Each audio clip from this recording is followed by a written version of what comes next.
Hello there, I am Ayo Emmanuel Ojo, and here is your Wells Television Daily News Update for today, the 1st of September, 2025. The federal government has confirmed that Nigeria's diplomatic missions abroad are grappling with a deep financial and operational crisis, raising concerns about the country's global representation. In a statement issued on Tuesday and signed by the Ministry of Foreign Affairs spokesperson Kimbi Eniefa, the ministry admitted that many embassies and consulates are struggling with unpaid staff salaries, rent arrears, and mounting utility bills due to severe budgetary shortfalls.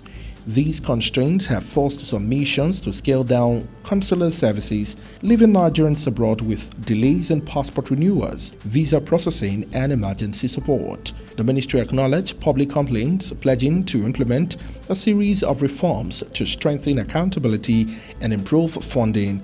It added that the federal government was working with the National Assembly to ensure sustainable financial support for missions, stressing that Nigeria must maintain its diplomatic influence at a time of shifting global alliances. The Office of the National Security Advisor has dismissed as baseless the allegation by former Kaduna Governor Nasir El-Rufai that the federal government engages in ransom payment or inducement to criminals. A statement by the ONSA Legal Services Director Zakaria Maijinya said the claim was false and inconsistent with verifiable facts. The statement explained that no agency under the current administration has paid ransom, stressing that government has consistently warned Nigerians against doing so.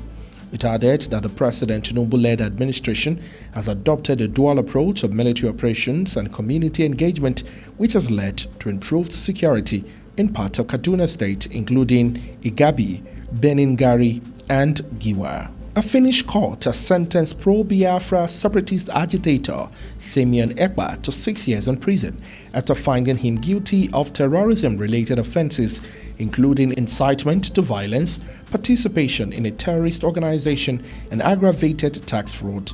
The court in Lati ruled that between August 2021 and November 2025, Ekpa used his online platform to incite violence, sit-at-home orders in Nigeria's southeast, supplied arms to military groups, and encouraged attacks that caused death and property destruction.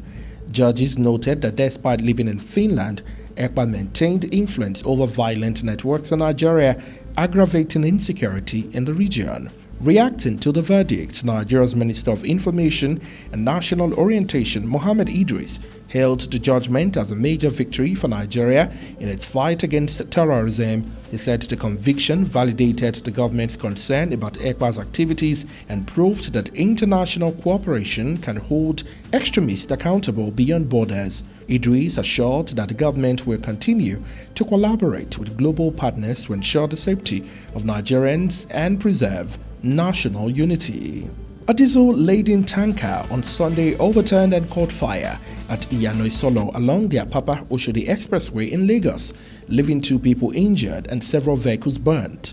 The tanker, said to have been speeding, lost control and collided with a commercial bus before tripling and spilling its content, which ignited the fire. The fire spread quickly, causing panic among motorists and commuters, but no fatalities were recorded. Emergency responders, including the Lagos State Fire and Rescue Services, LASMA, police divisions, and the Neighborhood Safety Corps, moved swiftly to contain the flames and restored traffic flow. LASMA General Manager Olalekan Bakarioki urged heavy-duty drivers to obey traffic regulations and speed limits to prevent such incidents, while also encouraging the public to report emergencies through the agency toll-free hotline. And on the foreign scene, more than 800 people have been killed and at least 2,800 injured after a 6.0 magnitude earthquake struck Afghanistan's eastern provinces overnight, causing widespread devastation.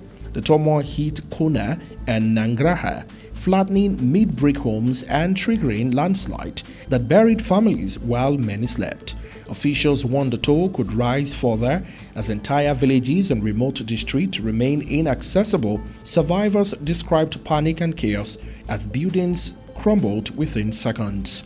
Rescue operations are underway but hampered by blocked roads, rugged terrain and shortages of medical supplies. The Taliban-led government has deployed helicopters and emergency teams, airlifting hundreds to hospitals in Jalalabad and Kabul. The United Nations says it is coordinating relief efforts, providing food, tent and medical aid, while Afghan authorities have appealed for urgent international support. The quake is already being described as one of Afghanistan's deadliest in recent years.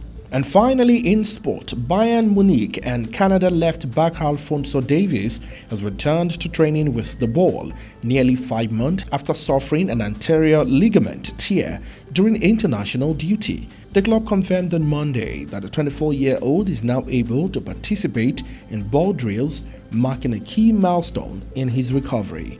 Davies began individual training about a month ago and was expected to rejoin team sessions in October. The club's announcement aligns with the timeline, signaling optimism that he will be available for selections before the turn of the year. And that's it on the Daily News Update for today.